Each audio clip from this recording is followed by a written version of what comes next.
알렉 라일리라고 하는 영국의 신학자가 얼마 전에 책을 썼는데 아주 제목이 참 특별합니다. 어떤 제목이냐면 개신교가 종교개혁 이후 500년 동안 세계를 변화시킬 수 있었던 요인이라고 하는 책을 썼습니다. 그러니까 10월 말로 우리 개신교가 종교개혁을 일으킨 지 500년이 되었는데 어떻게 이 세상을 개신교가 변화시키는 요인이 뭔가 세 가지를 꼽았는데 첫째는 자유로운 질문이었다는 거예요. 오늘 우리 찬양대 가사처럼 내가 하나님 앞에 뭡니까? 라고 하는 질문부터 시작하죠. 십자가 앞에 과연 나는 뭔가? 그런 성경적인 질문이 이 세상의 가치관을 정립시켰다, 이렇게 말을 하고 있습니다. 두 번째는 민주주의라는 거예요. 개신교의 민주주의.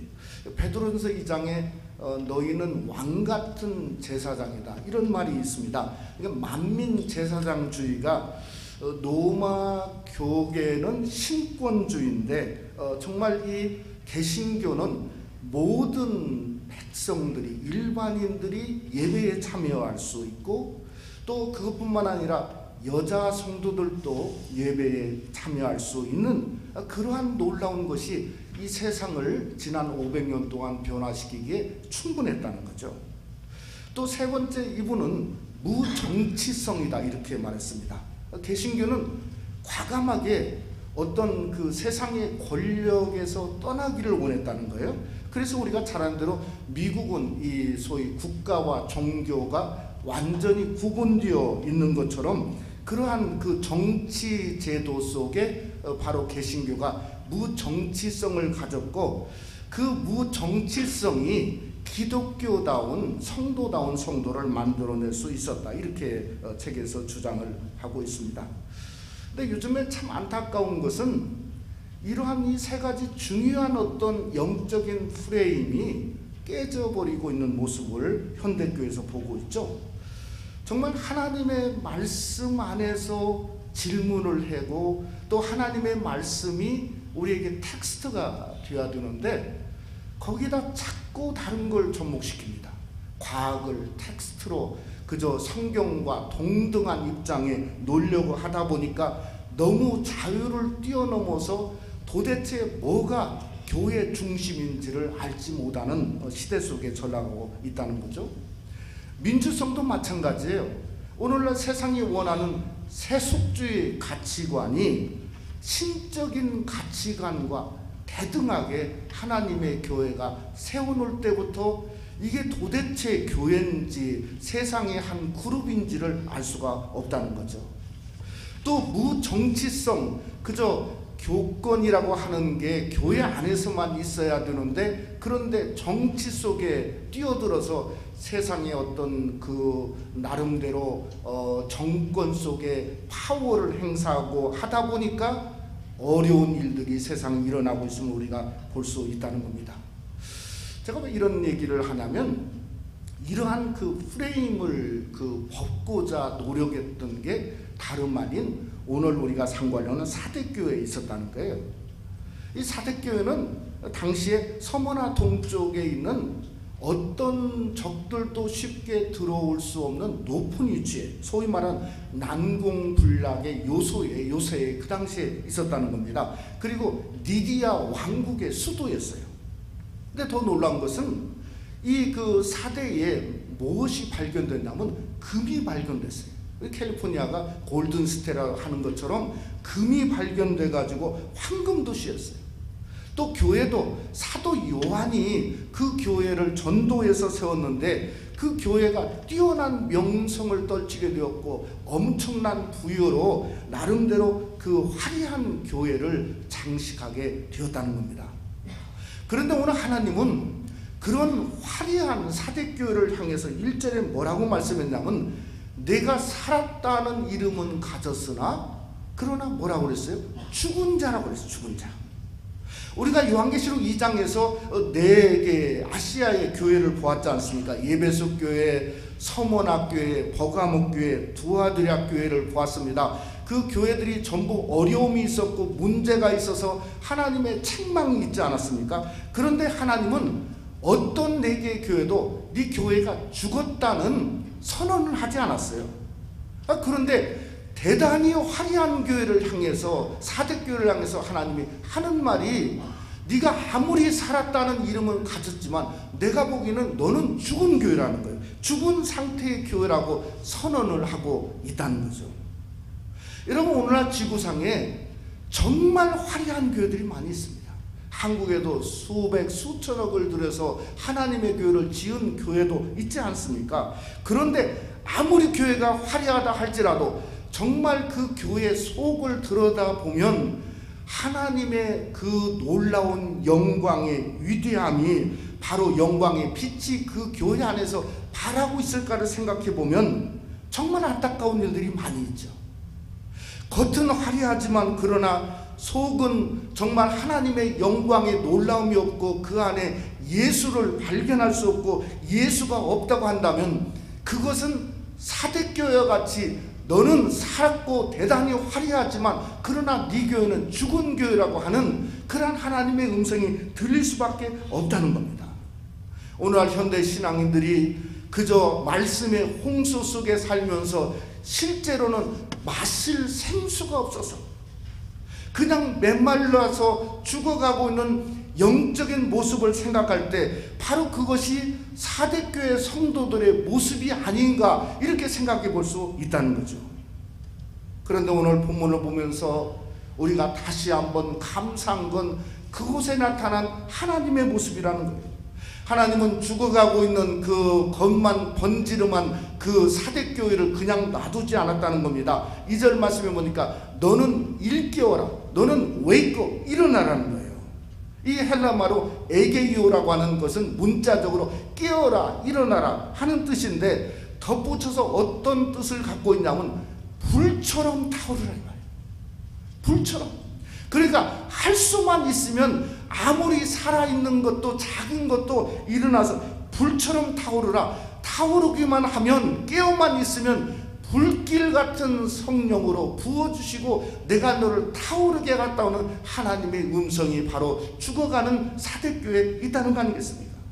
여러분, 그 모습이 뭔가 바로 사대교회는 오늘 성경에 보니까 성령의 하나님이 7영으로 나타났어요. 여러분, 7은 무지개의 숫자입니다. 무지개는 뭔가 언약이죠. 그러니까 언약의 성령, 가장 아름다운 성령의 언약의 성령으로 그 교회에 나타나셨는데 언약의 성령의 불같은 역사가 저는 우리 새생명 한일교회도 함께 하시기를 주님의 이름으로 축원합니다. 그래서 우리 교회도 오늘 말씀을 상고하면서 정말 성령이 부어짐으로 말미암아 7 성령의 그 놀라운 그 충만함이 우리 교회를 타오르게 하고 사대교회를 타오르게 한 것처럼 그 무지갯빛의 성령의 권세와 능력과 충만함이 오늘 또 말씀을 듣는 저와 여러분 우리에게 함께하는 귀한 시간이 되시기를 주님의 이름으로 축원합니다. 첫째로 이 사대교회가 하나님은 깨어있기를 원하셨습니다. 요즘에 한국에 그 사성 장군, 소위 포스타죠. 그 육군 대장과 그의 그 아내 때문에 한국이 좀 시끄럽지 않습니까? 소위 말하는 공감병을 관병을 갑질했다. 그래가지고 제가 군대에 있을 때 보면 이 그런 그 뭐 스타나 공감병을 그 집에 있는 사람들은 이게 보통 백으로 되는 게 아닌 것 같더라고요. 그런데 노비처럼 부렸다 뭐 그래서 아주 그냥 떠도 시끄러운 가운데 있습니다. 그런데 그 사성 장군의 진짜 유명세가 어딨냐면 따로 있습니다. 이분은 한국교회의 유명한 부흥 강사입니다. 부흥 강사예요. 전국 구국기도의 유명한 강사입니다. 그러니까 나라를 살리려고 하는 기도의 강사가 이 사성 장군 장로님이신 거예요. 그 갑질한 그분도 권사님이시죠. 그러니까 우리가 한국교회 아픔이 어디 있냐면 여기 있는 거예요. 사람들 젊은이들이 군대 가서 그 아이들 젊은이들이 뻔히 보고 있는 겁니다. 그분이 장로님이시고 그분이 권사님이었다. 그러니 젊은이들이 교회를 나가기 싫어하는 거죠. 교회를 욕하고 터부시하는 이유가 거기 있다는 겁니다. 오늘 사대교회를 보면서 뭐라겠냐면 1절에 내가 살았다 하는 이름은 가졌으나 이 이름이 오누바라고 성경은 헬라어로 말하고 있는데 그건 네임이 아니에요. 이건 페임이에요. 명성이에요. 그러니까 말만 그대로 성도고 장군이고 그저 집사고 권사라는 거예요. 직분도 그저 섬김이 만약에 그게 섬김의 직분이 아니고 명예적인 직분으로 여긴다고 하면 그것이 이름만 있는, 이름만 살아있는 집사요, 권사요, 장로요, 목사가 아니겠는가 하는 사대교회의 무너짐이 똑같이 여기 있는 거죠. 한국교회의 모습 아니겠습니까? 저는 이름을 생각하면 누가 생각나냐면 야곱이 생각나요. 이 야곱은요 평생에 자기 이름을 말해본 적이 없습니다. 왜 그렇죠? 쉽게 말하면 이 야곱의 이름이 뭐죠? 사기꾼 도둑놈이라고요. 그러니 내가 도둑놈이요 하는 사람이 어디 있습니까? 절대 얘기 안 하죠. 에서가 자기가 받아야 될 축복을 그저 야곱에게 강탈당했을 때 성경에 보니까 뭐라고 울부짖며 말하냐면 그의 이름이 야곱이라 함이 합당하지 아니하리까. 그러니까 무슨 말이에요? 저게 이름이 야곱이니까 내 것을 도둑질 같다는 거예요. 그런데 그때 자기가 도둑질했다고 얘기하지 않고 뭐였죠? 주랭랑 쳤지 않습니까? 그런데 그 야곱이 야복강에서는 하나님 앞에서는 달랐어요. 창세기 32장 27절에 보면 그 사람이 그에게 이르되 내 이름이 무엇이냐? 그가 이르되 야곱이니이다. 그러니까 평생 살면서 처음으로 지금 하나님 앞에 진실하게 말한 거예요.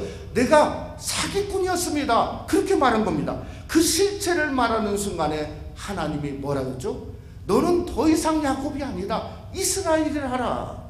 그래서 그가 이스라엘로 살게 된다는 거예요. 그러니까 신앙도 마찬가지예요. 신앙은 명예가 아니지 않습니까? 신앙은 이름만도 아니라고요. 신앙은 뭔가 진실함이에요. 하나님이 저와 여러분에게 준 직분도 사실은 직분의 이름도 그 이름 앞에 저와 여러분이 진실해지시기를 주님의 이름으로 부탁을 드립니다. 내가 그동안 진실하게 그 직분 앞에 살지 못했으면 내가 내 이름을 고백할 수 있어야 돼요. 야곱이라고 고백할 수 있어야 돼요. 여러분 누가 고백했죠? 사도 바울도 똑같았습니다. 사도 바울도 디모데후서 1장에 말하기를 내가 죄인 중에 귀수라고 했어요. 그 사도 바울은 귀수라고 한 사람은 없습니다. 전부 하나님의 사람 사도 바울이라고 말하지 않습니까?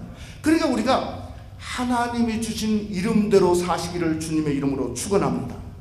하나님 주신 이름답게 살아야 돼요. 이름 안에서 섬기는 것이 바로 사대교회가 이름만 명성만 갖다가 죽은 교회로 변하지 않는 그러한 모습이 우리 모습이 될 수 있어야 된다는 거죠. 오늘 2절 말씀해 보니까 뭐라고 말씀했냐면 너는 남은 바 죽게 된 것을 굳건하게 하라.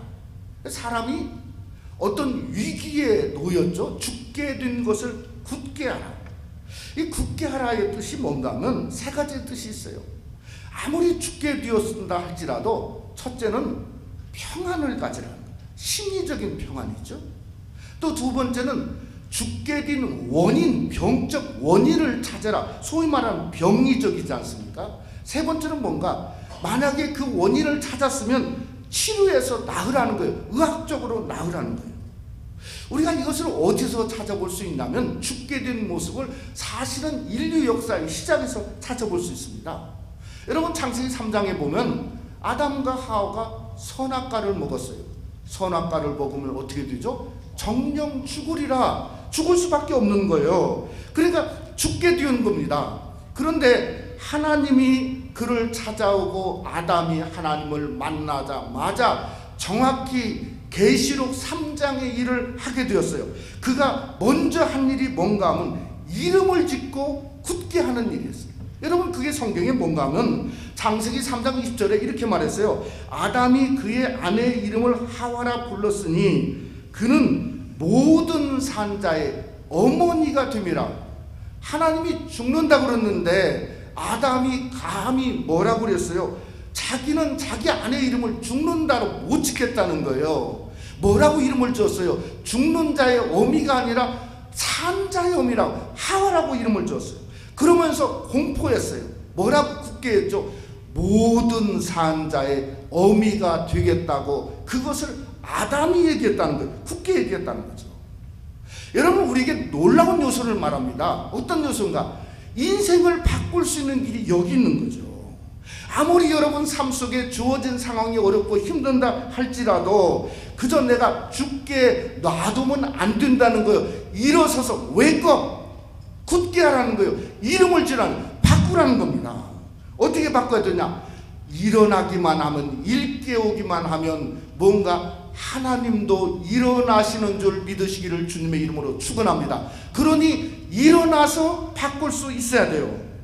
왜 그런가? 하나님은 굳게 하시는 하나님이시거든요. 우리에게 평강을 주시고 너의 문제가 뭔가를 하나님은 알게 하시고 우리를 치료하시는 치료자가 바로 우리의 하나님이시거든요. 그래서 여러분 일개월란 말은 웨이크업 콜이에요. 웨이크업 콜이 뭐죠? 알람 울릴 때 일어나라는 거죠. 정말 중요한 때니까 우리 성도가 그 음성을 듣고 하나님의 음성을 듣고 일어나야 된다는 겁니다.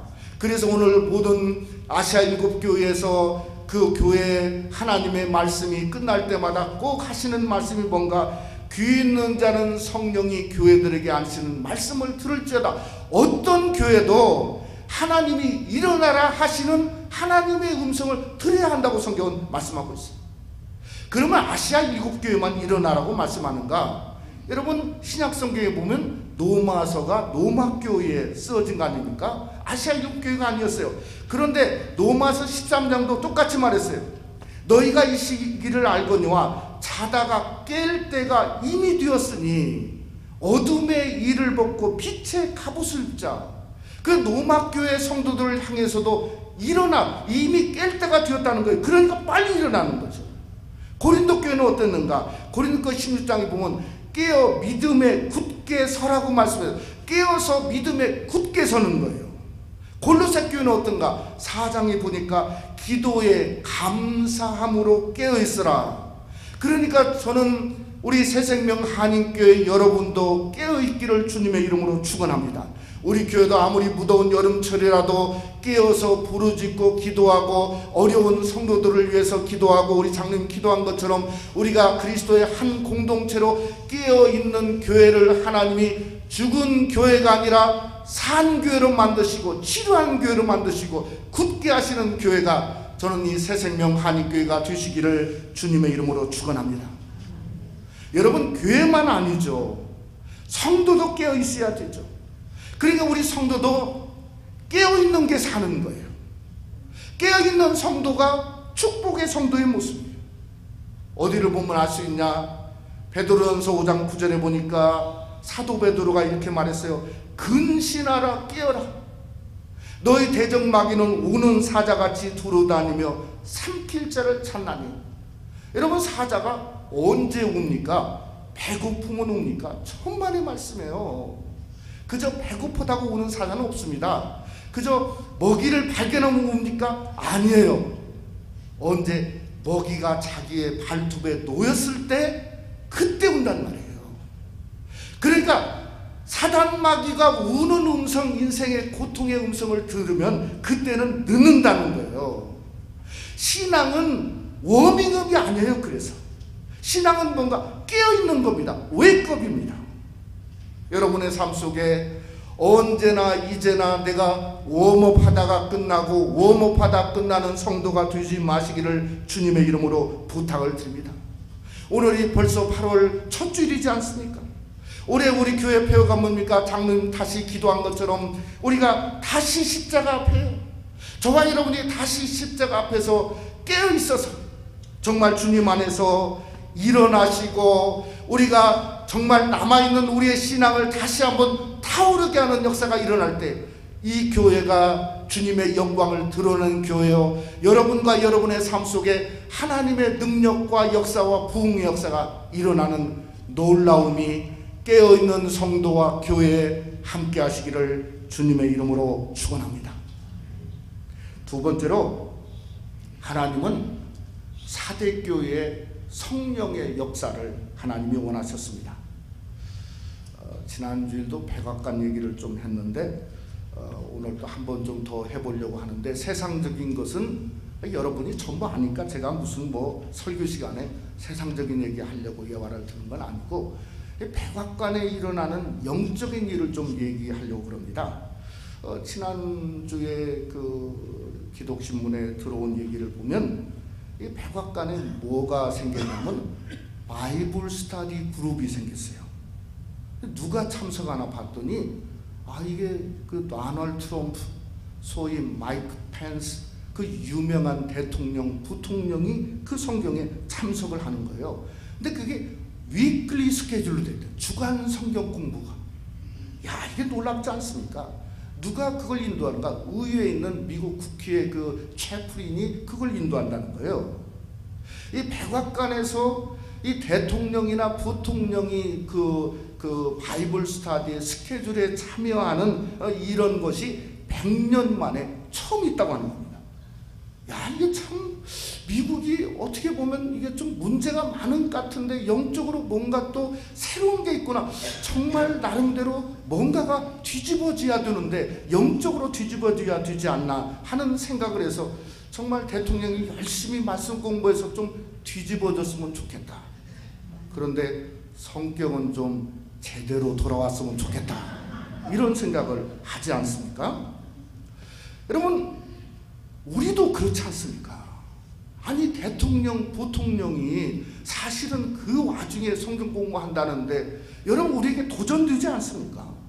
어떻게든 내가 말씀을 가까이 하게 되겠구나. 성경을 읽고 성경을 암송하기를 원하고, 저는 수요일날 이 아침 오전에 그저 아침에 1시간 10분 정도 하는 성경 공부에 많은 분들이 참여 계신데, 저는 제가 믿기는요, 여러분 중에도 훨씬 더 많은 분들이 올 수 있다고 생각해요.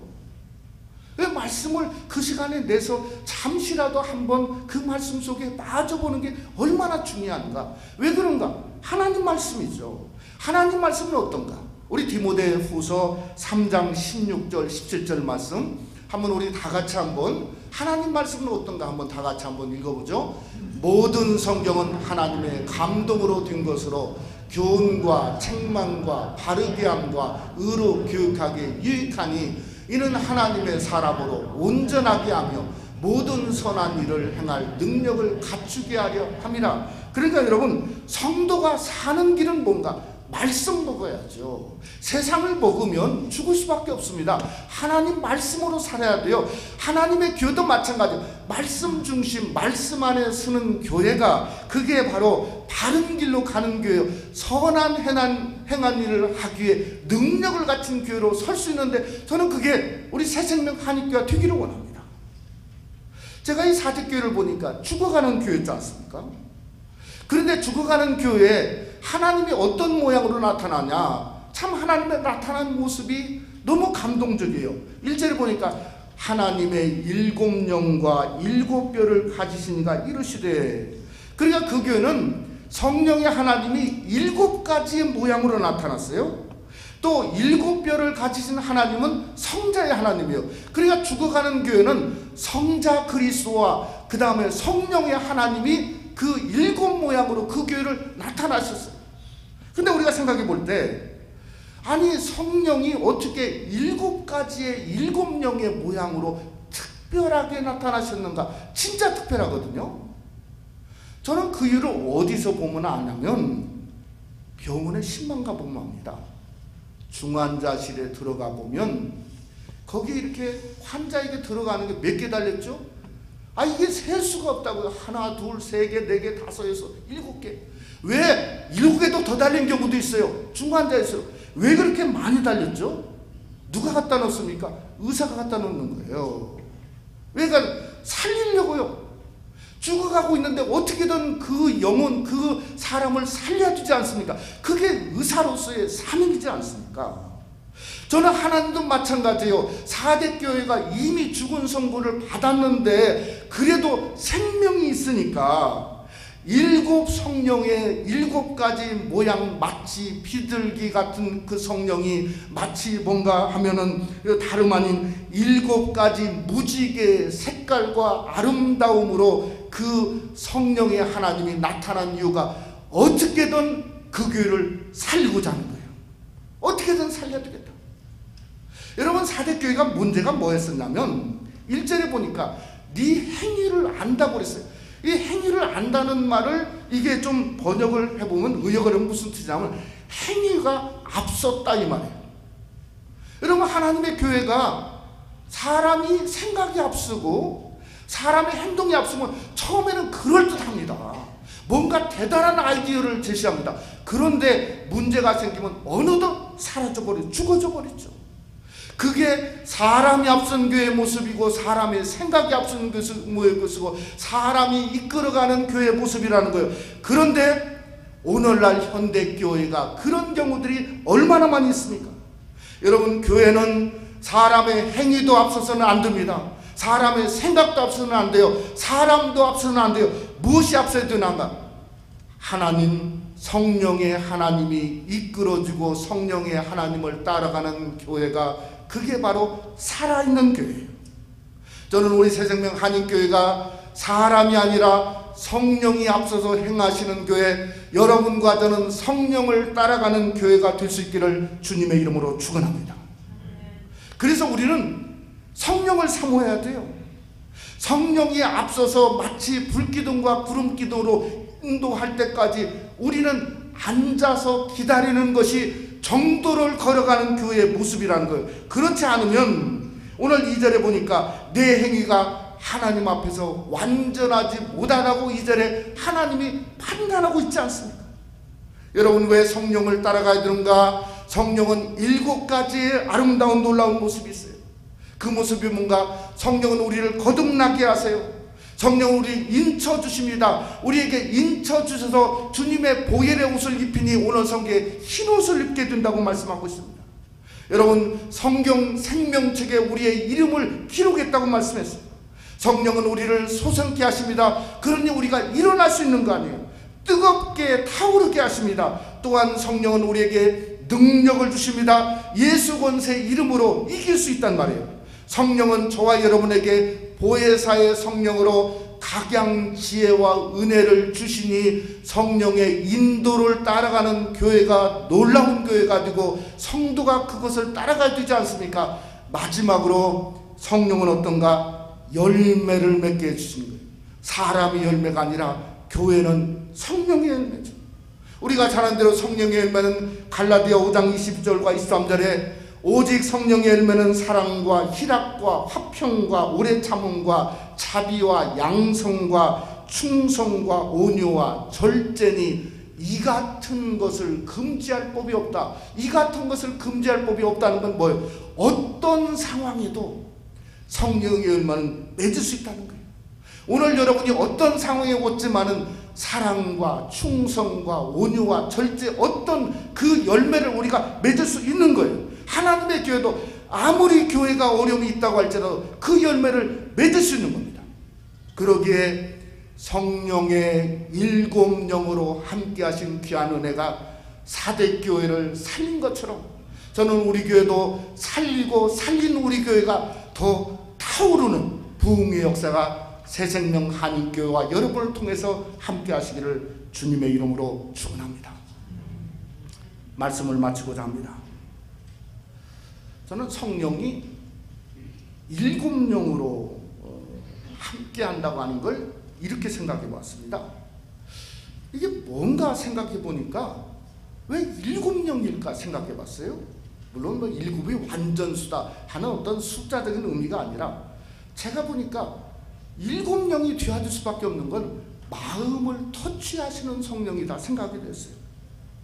왜냐하면 우리 마음은 변화무쌍한 칠면조예요. 마음처럼 그렇게 쉽게 바뀌는 게 없어요. 그러니까 그런다고 마음을 없애버리는 사람이 어디 있습니까? 마음과 같이 대단한 존재가 없습니다. 마음이 무너지면 세상이 다 무너져요. 마음이 아프면 온몸이 다 아파요. 그러지 않습니까? 그러니까 가장 빨리 살아나는 것도 몸은 살아나는 게 늦어요. 그런데 마음은 금방 살아나요. 또 죽는 것도 마찬가지예요. 몸은 금방 죽지가 않아요. 그런데 마음은 금방 죽어버려요. 그래서 살아나면 전체가 살아나고 죽으면 온통 전체가 죽어지는 거예요. 그러니까 성령님이 일곱령으로 우리 마음을 꼼짝 못하게 터치하시는 거예요.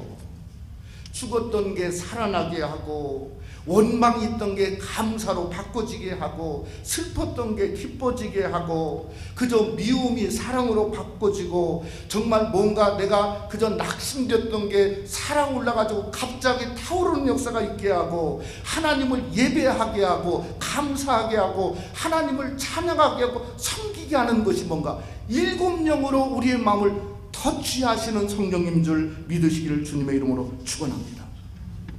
그러게 일곱령이 뭔가 하면요, 우리 마음에 부으시는 어노인팅이에요. 기름 부음이에요. 그게 온전히 기름 붓는 일곱령이라.